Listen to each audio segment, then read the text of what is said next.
पांचवा क्वेश्चन क्या है? How does a larger sensor size, for example full frame compare to APS-C, typically affect the field of view when using a lens of the same focal length?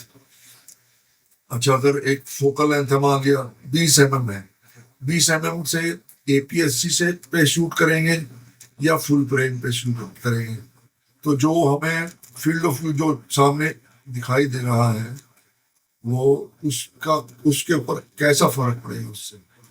तो पहली option है कि field of view becomes narrower, more zoomed in. तो full frame में narrower नहीं बनता, उल्टा होता है। तो फुल फ्रेम में बड़ा सेंसर होने की बजाय फील्ड ऑफ व्यू वाइड दिखाई देने में आते हैं।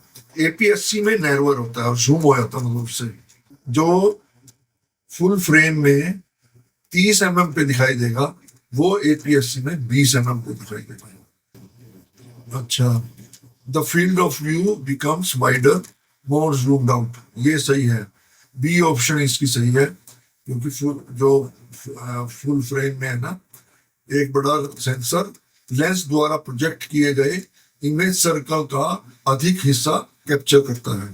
तो सेंसर लेंस द्वारा प्रोजेक्ट किए गए इमेज सर्कल, तो मतलब एक सर्कल होता है, जैसे सर्कुलर होते हैं ना लेंसेज, एक इमेज सर्कल होता है, उस इमेज सर्कल का एक रेक्टेंगुलर एरिया प्रोजेक्ट होता है उस पे, सेंसर पे।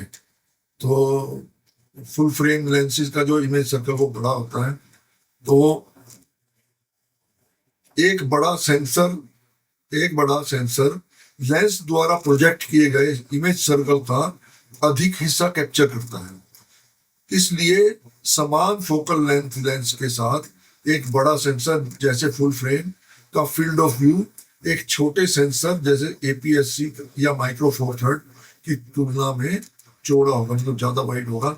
तो माइक्रो फोर थर्ड का तो क्रॉप फैक्टर 2x होता है, तो जो 20 mm में माइक्रो फोर थर्ड पे होता है वो फुल फ्रेम में 40 mm पे उतना फील्ड ऑफ व्यू होगा। सी ऑप्शन है, the field of view remains exactly the same, ये नहीं है, गलत ऑप्शन है। फील्ड ऑफ व्यू में फर्क पड़ता है।